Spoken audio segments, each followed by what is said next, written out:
Hey, this is gonna be a quick one. Um, there's a video posted on Twitter from the preseason game with Cleveland yesterday, and it was the sequence where Lonzo gets the cut pass to Zach, and then next play down, Caruso gets the alley oop.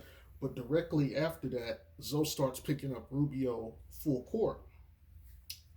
And one of the things that happens is by the time Rubio gets the ball to half court, there's only 16 seconds left on the clock.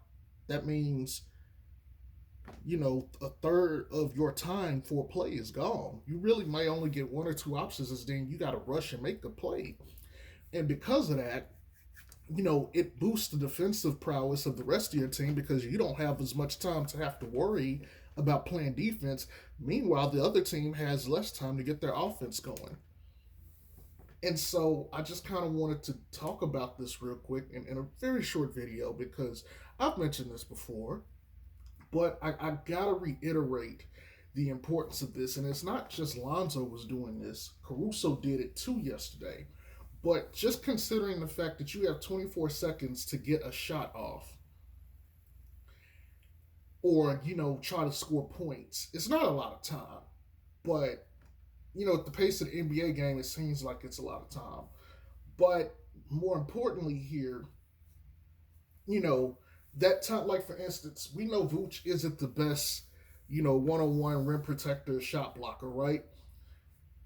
It means a whole lot more when it's like, okay, I only got 16 seconds to have to maybe contest a shot, okay, at the rim. If they do make it or get here, it's not a lot of time, okay? Just you getting around half court with 16 seconds, you may not have your offense set up.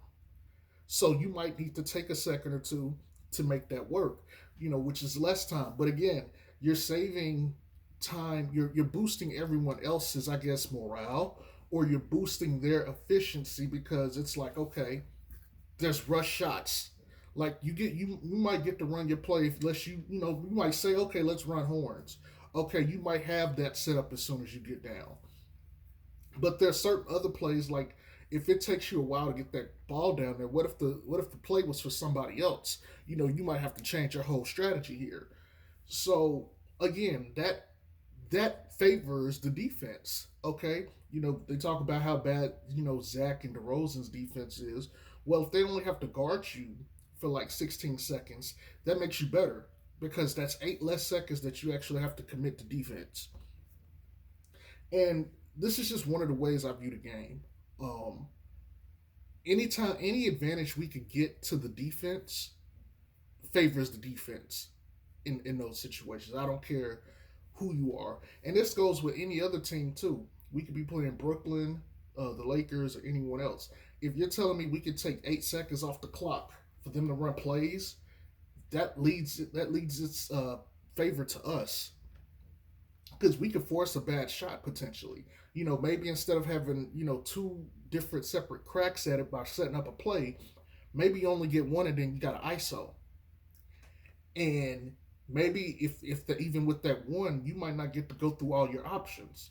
Because before you know it, it's like, oh, 5, 4, and then you got to hurry up and get a shot up. And if the ball is with someone who isn't a ball handler or isn't a good ISO player, then again, that's a shot that you can live with the defense, whether they make it or not. It still helps you out. And I think we saw a little bit of that on Tuesday. Now, today is Friday. They play the Pelicans. We'll see how that works. It's looking like Brandon Ingram and Devontae Graham may not play, but that will be something I look for. Hey, are you pressuring the ball handlers enough that they don't have, the time, the allotted time, the actual full allotted time to get shots off? And how does that relate to you guys getting in transition? You get a guy out there like Kira. Kira could get to the hoop in a pick and roll, but if he's running out of time, there's 5 seconds left. He got to try to throw up a shot. He's not a good shooter, and 9 times out of 10, he's going to miss that.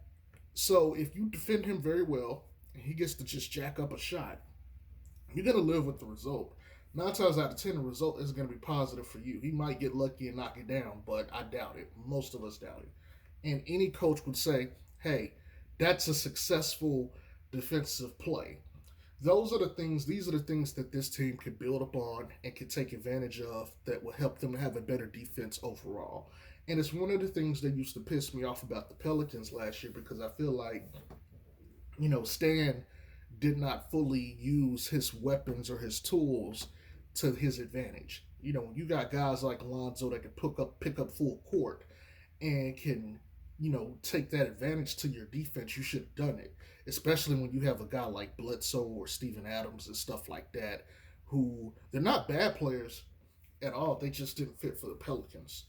But it would have lent itself to helping your defense overall when you got less time to actually sit out there and defend. Because if you guys watched the Pelicans last year, there was a lot of times where they defended the first like 20 seconds of the shot clock well, and then the last 4 seconds they lost. Imagine if they had only. We won't even say they took a third off the clock every time. Let's just imagine if they only had like 19 seconds to actually, defend, or 18 seconds. That could make the difference between you having a abysmal defense to having a good defense. But anyway, that's all I really want to talk about. Y'all have a good day. Peace.